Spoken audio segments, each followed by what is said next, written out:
Hello বন্ধুরা, ভাবছো কেন বালতিতে করে জল নিচ্ছি? হ্যাঁ, দেখতে পাবে শরীর খারাপের ফল কি হয়েছে। আর এই দেখো, আমাদের এবার ফার্স্ট টাইম গাঁদা ফুল হয়েছে বাড়িতে, তাও আবার কি বলতো, যেগুলো ফুল পুজো করতাম সেইখান থেকে ফুল ফেলে দিয়েছিলাম, দিয়ে সেখান থেকে গাছ হয়েছে। আর কি সুন্দর বড় বড় একদম থাবা ফুল হয়েছে, গাঁদা ফুল। মানে কি বলতো, তুলতে ইচ্ছা করছে না, এতটাই সুন্দর। বেশ 5, 6, 7খানা হয়েছে, খুব সুন্দর লাগছে, একটাও তুলতে ইচ্ছা করছে না। গাছের ফুল যাই বলো, আর আমাদের নতুন বাড়িতে ফার্স্ট টাইম একদম গাঁদা ফুল হলো।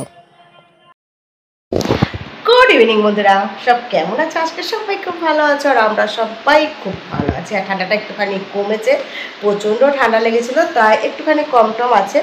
তা আজকে দেখো বসে পড়েছি, এখন আমি কি নিয়ে বলো তো, এই দেখো, এই যে সব এক পড়লা জামা কাপড় আমি কেচেছি, আর ওই দেখো জল আর নেতা।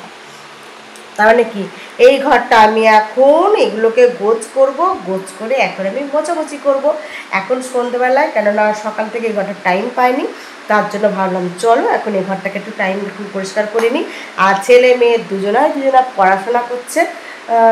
তাহলে চলো আমি আমার ব্লগটাকে এখান থেকে স্টার্ট করলাম, তোমরা দেখতে থাকো, আশা করি তোমাদের খুব খুব ভালো লাগবে। চলো কি করি না করি তোমাদেরকে শেয়ার করছি, চলো। আর এই দেখো সেই গাছ, মানে আমি ছাদে উঠতে পারিনি, তার জন্য গাছের অবস্থাও প্রায় মরো হয়ে গেছে। এখন কোনো রকমে জল দিয়ে একটু চাঙ্গা করব, তারপরে এটাকে ব্যবস্থা নিতে হবে। কেননা বুঝতেই পারছো, আমরা মানে ফ্যামিলির সবাই বেশিরভাগই অসুস্থ, শরীর খারাপ, ঠান্ডা লাগা, তার জন্য গাছের পরিচর্যা সেরকমভাবে করতেই পারিনি। তা চলো আজকে একটুখানি শরীরটা সুস্থ হওয়াতে ভাবছি আগে গাছগুলোকে জল দিই কিনা, একটু চাঙ্গা না করলে এটাকে আমি ঠিকমতো আবার রাখতে পারছি না, তুলতে পারছি না। তা চলো ঠিক মতো একটুখানি আগে জলটা দিই। জলটা যেমন মানুষেরও তাই, জল না খেলে ভাই বেশি দিন মানে কি বলবো, চলে যাওয়ার সময় এসে যায়, এরও সেই অবস্থায় হয়েছে। দেখি কতদূর কি করতে পারি, অবস্থা খুব খারাপ গাছের। আর এই জলগুলো ঘোলা কেন বলো তো, এইখানে না আমি পুজোর থালা টালাগুলো ধুই, তো ওই বালতিটার মধ্যে তা জলগুলো ছিল, ভাবলাম চলো একদম দিয়ে দিই গাছগুলোতে, ভালোই জল। তা গাছগুলোকে দিয়ে দিলাম একদম, দেখে একটুখানি চাঙ্গা হোক, তারপর তার ব্যবস্থা নেবো। তারপরেই চলে এলাম ঘর দরগুলো মুছতে, কেননা বুঝতেই পারছো যে একদম জামা কাপড় গোছ করে ঝাঁটফাট দেওয়া হয়ে গেছে, ঘরটা ভালো করে মুছটাছ করে মুছে একদম পরিষ্কার করিনি। তা চলো, কিছু করার নেই বলো, শরীর খারাপ হলে পরে ফেলে রাখলে এই রকমই হয়। শরীরটা তো আগে একটু রেস্ট দিতেই হবে, যখন সুস্থ হয় তখন আবার করি। আর একা হাতে সংসার সবই কাজ করতে হয়, যেটা না করি সেটাই পড়ে থাকে। মানে সমস্ত গৃহবধূদেরই একই অবস্থা, এখনকার কাজের লোক পাওয়াটা খুব খুব খুব মুশকিল হয়ে যায়। তা চলো একদম, তো আজকে ঘরদোর পরিষ্কার, এটা হচ্ছে গুড মর্নিং, পরের দিনের সকালবেলা। চলো কি রান্না করলাম না করলাম দেখি। এটা হচ্ছে আমের টক করেছিলাম, হ্যাঁ এখন এই মুখে ভালো লাগছে। আর এখানে আলু কুমড়ো আর বাদাম দিয়ে একটা তরকারি করেছিলাম। আর এখানে লাল শাক ভাজা, এটাও বাদাম দিয়ে করেছিলাম। আর এখানে করেছিলাম মুগের ডাল। তা চলো মুগের ডালটা করেছিলাম, চলো দেখি। আর এই ঠান্ডাতে সবথেকে বেশি ভালো লাগছে এই আলু সিদ্ধটা, কাঁচা পেঁয়াজ আর লঙ্কা দিয়ে মাখা, অপূর্ব লাগছে। আর এখানে পাঁপড় ভেজেছিলাম, আর বাঙালির ভাত তো থাকবেই, তাই না? চলো, আর এই দেখো আমার এসব একদম নিচের ঘরগুলো তারপরের দিন সকালবেলা সব পরিষ্কার করেছি।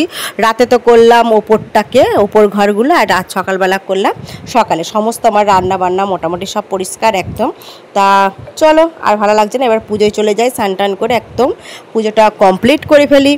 কেননা চলো পুজো তো করতেই হবে, আমরা খাচ্ছি, ঠাকুর খাচ্ছে না, তা করলে তো হবে না। আজ বৃহস্পতিবার, একদম মা লক্ষ্মীর ঘট পেতে সুন্দর করে পুজো করা আমার কমপ্লিট। চলো মা লক্ষ্মীর পুজো তো হলো একদম। আর পুজোটা করলে কী বলতো, মনটা শান্তি লাগে, যতক্ষণ পুজোটা না করতে পারি মনটা কেমন অশান্তিতে ভোগে। তা চলো, আমার তো মা লক্ষ্মীর পুজো আজকে মোটামুটি কমপ্লিট হয়ে গেছে আমাদের ঘট পেতে একদম। চলো